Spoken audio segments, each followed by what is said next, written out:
శ్రీరామనవమి శుభాకాంక్షలు తెలియపరుస్తున్నాను.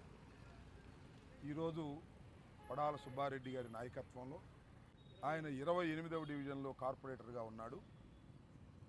ఆయన 28వ డివిజన్లో ఈరోజు శ్రీరామనవమిని పురస్కరించుకొని చలివేంద్ర కార్యక్రమాన్ని ప్రారంభించడం జరిగింది.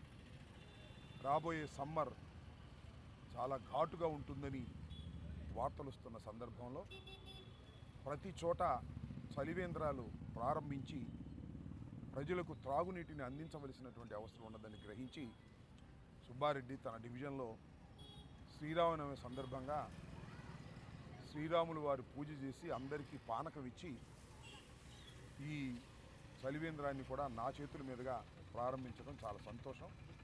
దీన్ని ఈ డివిజన్లో ప్రజలు, అదేవిధంగా రహదారిని పోతున్నటువంటి ప్రజలు కూడా ఈ చలివేంద్రాన్ని చక్కగా ఉపయోగించుకోవాలని ఈ సందర్భంగా నేను కోరుతున్నాను. మరొకసారి ఈ శ్రీరామనవమి పర్వదినాన్ని పురస్కరించుకొని తెలుగు ప్రజలందరికీ కూడా నా హృదయపూర్వకమైన శ్రీరామనవమి శుభాకాంక్షలు తెలియపరుస్తున్నాను. జై శ్రీరామ్. జై Sriram. Stay aware, stay bold. Like, subscribe and follow at Ambati Rambabu Official for truth and clarity in today's politics.